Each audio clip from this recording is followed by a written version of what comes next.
হ্যাঁ, আমার শাশুড়ি খারাপ, আমি খারাপ, আমার ননদ খারাপ, আমার বর খারাপ, আমরা সবাই খারাপ। সো হে হ্যালো এভরিওয়ান, কেমন আছো তোমরা সবাই? আর দিনের শুরুতে আমাদের রিও হয়ে গেছে অসুস্থ, এই নিয়ে আমরা তিনজনে পড়ে গেছি টেনশনে। মা দুবার রিওকে ডাক দিয়েছিল, সকালবেলা ওঠেনি। যখন আমি বসে গিয়ে ডাক দিচ্ছিলাম যে চলো বাইরে যাব, তখন দেখছি যে রিও আমাদের উঠতে পারছিল না।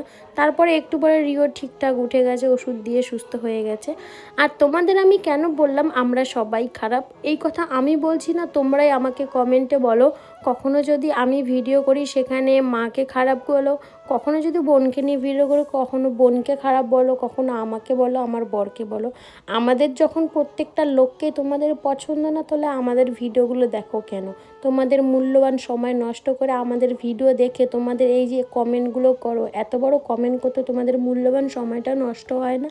ঠিক আছে, তোমাদের মতে আমরা খারাপ মেনে নিলাম, কিন্তু খারাপ হলেও এই চারজন মানুষেরই যখন কখনো বিপদে পড়বো, আমরাই একে অপরের পাশে দাঁড়াবো।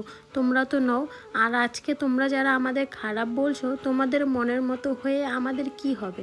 তোমরা কি কখনো এসে পাশে দাঁড়াবে? যদি একবেলা না খেয়ে থাকি, কি দুমুঠো খাবার তুলে দিবে মুখে?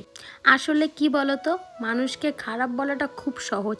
অন্যের দিকে আঙুল তুলতে গেলে না, অন্যের দিকে একটা আঙুল তুলতে গেলে তোমার দিকে জানবে যে চারটা আঙুল তোমার দিকেই থাকবে। তাই অন্যের দিকে আঙুল তোলার আগে নিজে একবার দেখো যে নিজে কি করছো, তোমার নিজের লাইফে কি করছো সেটা দেখো।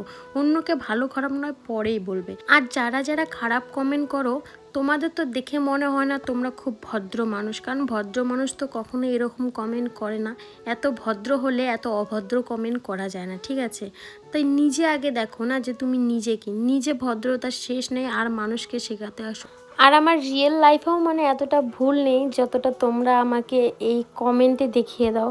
যেটা বলি না সেটাও বলো, আর যেটা বলি সেটা তো শুনতেই চাও না।